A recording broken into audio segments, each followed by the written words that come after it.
എന്നിട്ട് അല്ലാഹു പറയുന്നു നബിയേ, ഇങ്ങനെയൊക്കെ ഞാൻ പരീക്ഷിക്കുമെങ്കിൽ ക്ഷമയുള്ളവർക്ക് മുന്നറിയിപ്പ് കൊടുത്തേ, ക്ഷമയുള്ളവർക്ക് സ്വർഗമുണ്ടെന്ന് പറഞ്ഞു കൊടുത്തേ. എന്നാലും അല്ലാഹുവിന്റെ ഹബീബ് ഇത്രയും വിശപ്പ് സഹിച്ചിട്ട് നമുക്ക് തരേണ്ടതാണ്. നാളെ മുത്തുനബി നമുക്ക് തരുന്ന ഏറ്റവും വലിയ സമ്മാനം എന്താ? ഹൗദുൽ കൗസറാണ്. അള്ളാഹു അത് കുടിക്കാൻ തൗഫീഖ് തരട്ടെ. ഇൻഷാ അല്ലാഹ് SKSSF പ്രവർത്തകർ ഇന്ന് വെച്ച ഈ പരിപാടിക്ക് പകരമായി ഒരു ബക്കറ്റ് നിങ്ങളുടെ മുന്നിലേക്ക് ഇപ്പോൾ കൊണ്ടുവരും, എല്ലാവരുടെ മുന്നിലും കൊണ്ടുവരും. ഒരൊറ്റ നിയ്യത്തെ അതിന്റെ പിന്നിൽ ഉണ്ടാകാം.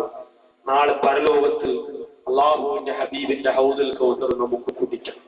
ഇന്നനാ നർജൂ ഇലാ കഅശി ഹൗലിക ലിൽ അസാസ് യൗമ നശരി കിതാബിയാ സയ്യിദി ഖൈറൻ നബിയാ سيدي خير النبي صلى الله على محمد صلى الله عليه وسلم. അല്ലാഹുവേ, ജീവിത വിജയത്തിന്റെ നാലാമത്തെ പടവിനെ കുറിച്ച് പറയുന്നതിന് മുമ്പ് ഈ സദസ്സിന്റെ മുമ്പിലൂടെ ഒരു ബക്കറ്റ് കൊണ്ടുപോകുമ്പോൾ ഹൗദുൽ കൗസർ വേണം എന്ന് നിയ്യത്ത് ചെയ്തുകൊണ്ട്, മദീന കാണണം എന്ന് നിയ്യത്ത് ചെയ്തുകൊണ്ട്, മദീനയിൽ എത്തണം എന്ന് നിയ്യത്ത് ചെയ്തുകൊണ്ട് ആരെങ്കിലും ഈ ബക്കറ്റിലേക്ക് സ്വതക്ക ഇടുകയാണെങ്കിൽ ആകാശലോകത്തിൽ നിന്ന് മാലാഖമാർ ഇറങ്ങി വന്ന ഈ രാത്രിയുടെ ബറക്കത്ത് കൊണ്ടല്ലാ അവരുടെ നീയത്ത് നീ ഖബൂലാക്കണേ തമ്പുരാനെ. അവരുടെ മനസ്സിന്റെ പ്രയാസങ്ങളെ നീ മാറ്റിക്കൊടുക്കണേ അല്ലാ.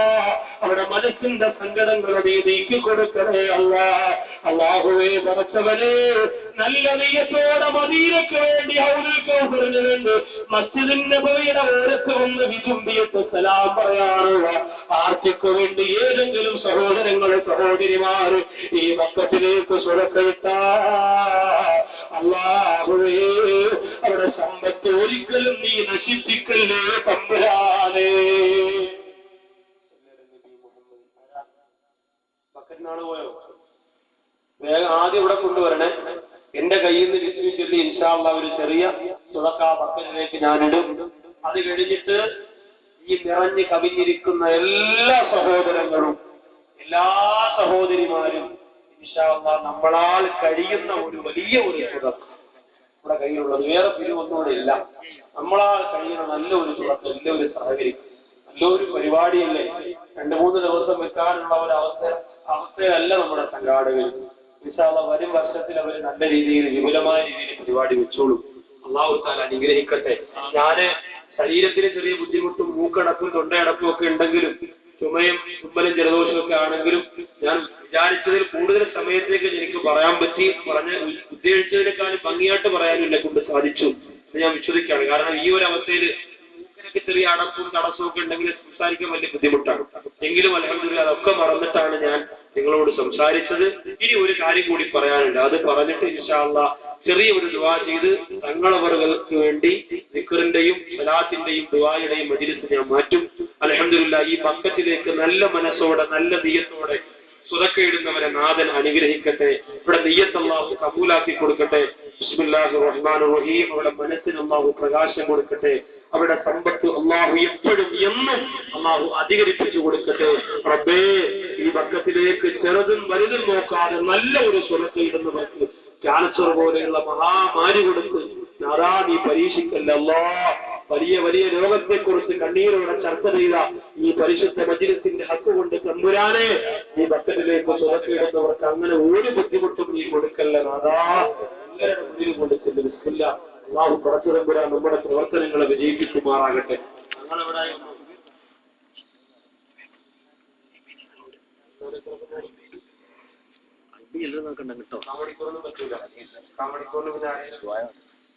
അരമണിക്കൂർ 3/4 മണിക്കൂറും പറ്റില്ല. 15 മിനിറ്റ് ഞാൻ വാദം നിർത്തും. സംഘാടകരോട് ആദ്യമേ ഞാൻ പറഞ്ഞതാണ്.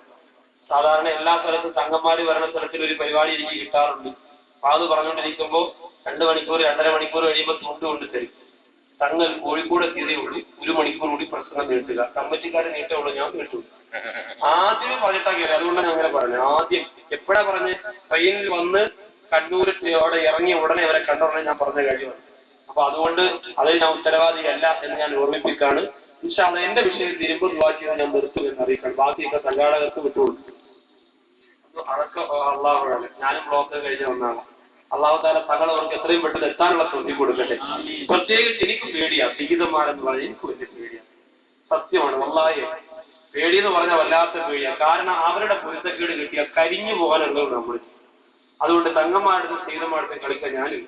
ഞാൻ ആദ്യമേ എപ്പോഴും പറയാറുണ്ട്, എന്റെ മജ്‌ലിസിൽ ദയവ് ചെയ്ത് നിങ്ങൾ തങ്ങന്മാരെ കൊണ്ടുവരരുത്. കാരണം ഒരു സ്ഥലത്തിൽ ഞാൻ ഇങ്ങനെ പ്രസംഗിച്ചു ചുരുക്കും ചെറുപ്പക്കാർ നിൽക്കാൻ തങ്ങൾ വരുമ്പോൾ നിർത്താൻ പറഞ്ഞു. തങ്ങൾ ഒന്ന് സ്റ്റേജിലിരുന്നു, ഞാൻ നിർത്തി.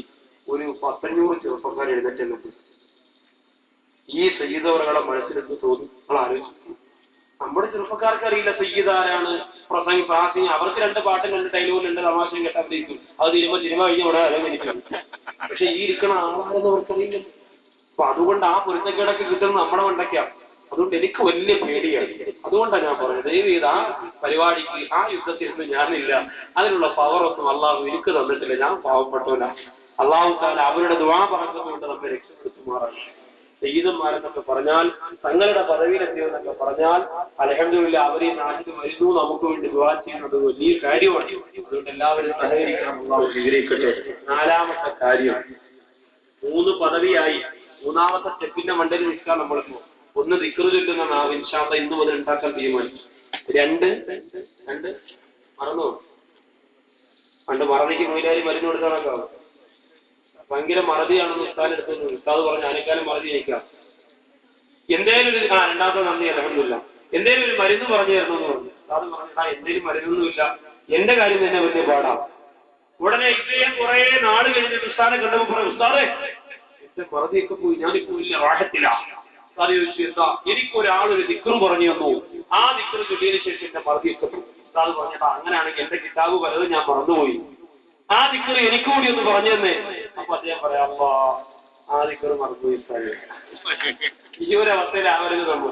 1ഉം 2ഉം 3ഉം 4ഉം കാര്യങ്ങൾ കേട്ടിട്ട് അവസാനം. അപ്പൊ 3ാമത്തെ സ്റ്റെപ്പിലാണ് ഇപ്പൊ കണ്ണൂർ ജില്ലക്കാരുടെ കാലിരിക്കുന്നത്. 1 ദിക്ർ ചൊല്ലുന്ന നാവ്, 2 നന്ദിയുള്ള ഹൃദയം, 3 ക്ഷമയുള്ള ശരീരം. ഇത് 3 നമുക്ക് ഉണ്ടാക്കിയെടുക്കാം. 4ാമത്തതാണ് പാട്. സ്റ്റെപ്പിൽ തറയെ വന്ന് വീഴുമ്പോ 4ാമത്തതെന്താ? സോലിഹത്തായ ഇണയാണ്, സോലിഹത്തായ ഭാര്യ. പോയിരിക്കും അള്ളാഹുവേ, ഈ 4ാമത്തെ എന്തിനാ ഉസ്താദ് ഇതെടുത്ത് കയറ്റി വെച്ചത്? നല്ല കാര്യമുണ്ട്, വേറെ ഒന്നും കിട്ടിയില്ല പറയാൻ.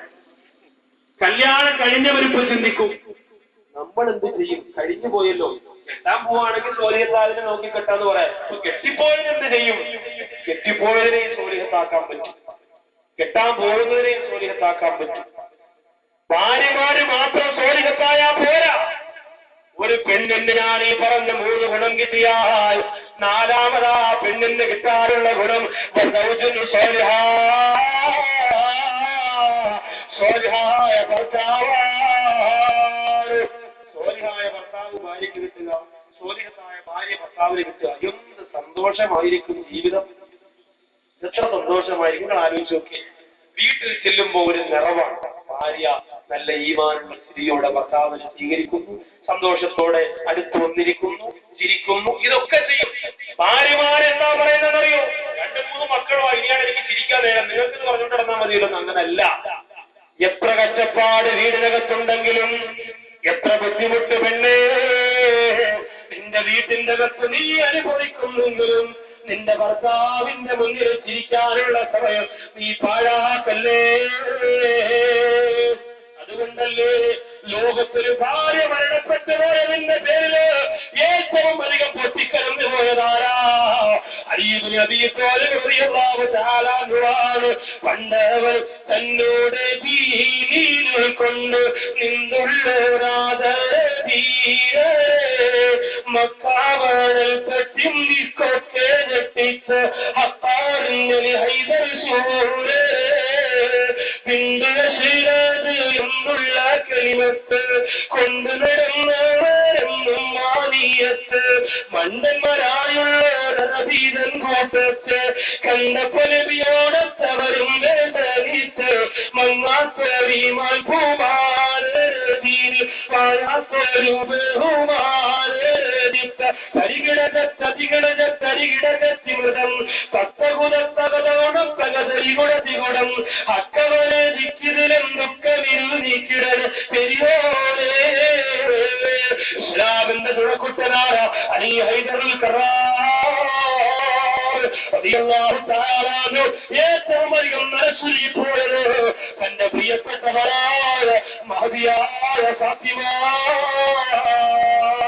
റളിയല്ലാഹു തആല അൻഹു ലോകത്തിൽ നിന്ന് വിട പറഞ്ഞതിന്റെ സഹിക്കാൻ കഴിഞ്ഞില്ല അവർക്ക്. കാരണം എന്തേ? ഇതൊരു സംതൃപ്തിയായിരുന്നു അവരുടെ ജീവിതം.